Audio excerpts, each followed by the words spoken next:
My husband publicly humiliated me with his mistress, but they had no idea I already owned everything. My name is Claire, and the night my husband tried to erase me from my own life was the night I quietly made sure he had nothing left to go back to. He didn't know that yet. Neither did she. Not the 500 guests in that glittering ballroom, not the investors raising their champagne glasses. Not a single person in that room had any idea what was already in motion. But I did, and I remember every single second. From the outside, my marriage looked like a dream. Beautiful house in the suburbs, a luxury SUV in the driveway, a husband who charmed every room he walked into. People used to tell me, "You're so lucky, Claire," and for a long time I believed them. Daniel had that effect on people. Confident, magnetic, always saying exactly the right thing at exactly the right moment. He could make a stranger feel like his oldest friend within 10 minutes. That quality, that dangerous, irresistible quality, is what made me fall for him in college. Back then, he was brilliant but broke, full of ideas, short on money. He used to spread his business plans across our tiny kitchen table at 2 in the morning, eyes lit up, talking about everything he was going to build, and I believed in every word. I worked 2 jobs while he built his startup from scratch. I paid our rent when the investors said no. I made sure there was food in the refrigerator when he forgot to eat for 3 days straight because he was too deep in spreadsheets to function. I was his partner, his foundation, his quiet engine. And when the company finally took off, when the revenue started climbing and the press started calling, I told myself that all of it was ours, that we had built it together, even if my name wasn't on the press releases. That was my first mistake, believing in us. Success changed Daniel, but not all at once. It happened the way the tide goes out, so gradually you don't notice until you're standing on dry sand wondering when the water left. First, it was longer nights at the office, then more business trips, then the urgent calls that pulled him out of dinner, out of bed, out of the room entirely. Less eye contact, less warmth, less laughter. But here's the thing that made it so hard to name. He never stopped being nice. He still said, "Love you, babe," every morning, still remembered to ask about my sister's health, still smiled at me across the dinner table. He was pleasant and polite and utterly hollow. Like a house with all the furniture still in place, but no one living there anymore. I told myself I was imagining it, that this was just what happened when someone was building something big, that he was tired, stressed, distracted. I made excuses for him the way people make excuses for the ones they love, until I couldn't anymore. I found out by accident, the way most people do. He'd left his phone on the kitchen counter while he was in the shower. It buzzed. I glanced over, just a reflex, not even intentional, and saw a name I didn't recognize. The heart emoji alone felt like a slap. I picked up the phone. My hands were completely steady, which surprised me. I expected them to shake. Instead, I felt something go very cold and very quiet inside my chest.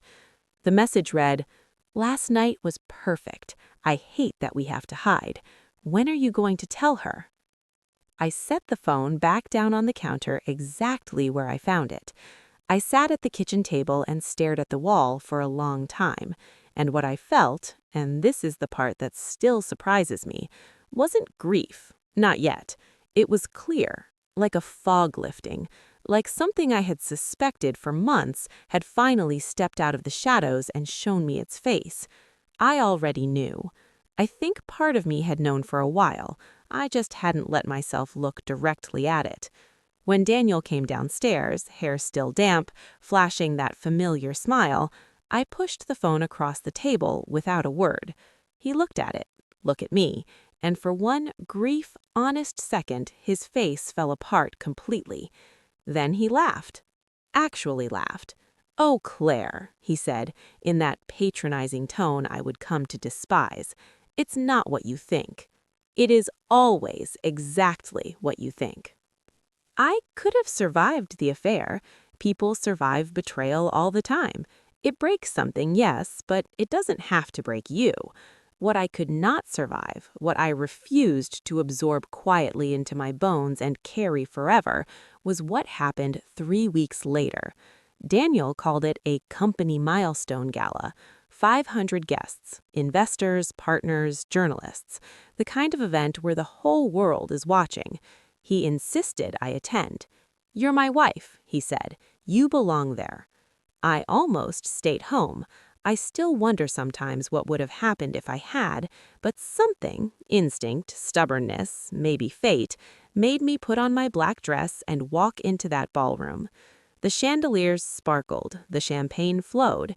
Everyone was laughing and networking and congratulating each other on how well everything was going. And then Daniel took the stage. The applause was immediate and warm. He smiled, adjusted the microphone, and started speaking, confident, charismatic, completely in his element. I stood near the back of the room, holding a glass of water I never drank. He was halfway through his speech when he paused, smiled, but not at me. "Tonight," he said, his voice carrying across every corner of that room, "I want to introduce someone very special, someone who has become my partner in business and in life." The room shifted, and then she appeared. Vanessa. She was elegant and young and walked toward him like she had rehearsed it 100 times, which I realized later she probably had. She slipped her arm through his like she owned the space, like I had never existed at all. Gasps rippled through the crowd. Whispers. A few people turned to look at me. I could feel their eyes. The applause that followed was confused at first, then polite, then somehow cruelly genuine. And Daniel looked directly at me. No guilt, no apology, no hesitation. Just a look that said, "This is over.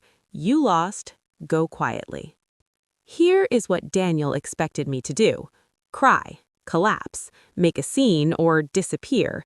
Either way, he expected me to react like someone who had just lost everything. Instead, I smiled, softly, calmly, almost gently, because what Daniel didn't know, what nobody in that room knew, was that his announcement had changed absolutely nothing. The outcome was already written. I had spent 3 weeks making sure of it. Let me explain. In the early days of the company, when the money was tight and the legal structure was still being figured out, Daniel made a decision that seemed smart at the time. He transferred a significant portion of company equity into my name. Tax strategy, asset protection, just smart business. I hadn't thought much about it. I trusted him. I signed where he told me to sign. And then, over the years, as the company grew and the paperwork multiplied, Daniel simply forgot. Or more accurately, he stopped thinking about me as a variable in his calculations. I had become furniture to him, present, unremarkable, easy to overlook. He never revised the equity structure. He never thought to revise it. Why would he? He didn't think I was paying attention. He was catastrophically wrong. While Daniel and Vanessa posted smiling photos and played house in what he assumed was his future, I was having very different kinds of meetings. I met with a corporate attorney on a Tuesday morning and said nothing to anyone. I reviewed every document, every agreement, every shareholder clause I had signed over 12 years of marriage.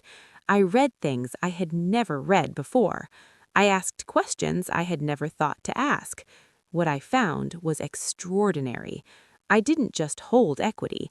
I held controlling equity, enough, with the right legal maneuvering, to determine the direction of the company entirely. The clauses were all there, clear and enforceable. Daniel wrote the rules. He just hadn't imagined they could ever be used against him. I made quiet moves. I said nothing. I let him keep celebrating, because the most powerful kind of revenge is the kind that's already finished before the other person realizes the game has started. 3 months after the gala, Daniel scheduled a major investor presentation. This was supposed to be his defining moment, the launch of a new expansion phase, a room full of money, a future that sparkled. He stood at the front of the conference room in his best suit, with Vanessa seated prominently in the front row like a trophy. The energy was electric. Everyone was ready to be impressed. Then the lead investor cleared his throat. "Before we proceed," he said carefully, "there's a structural matter we need to address." Daniel frowned, confused. He hadn't been told about any structural matter. From the back of the room, I stood up. Every single head turned. I had dressed carefully that morning, quietly professional, completely composed. As the majority controlling shareholder of this company, I'd like to make a formal announcement. The silence was absolute.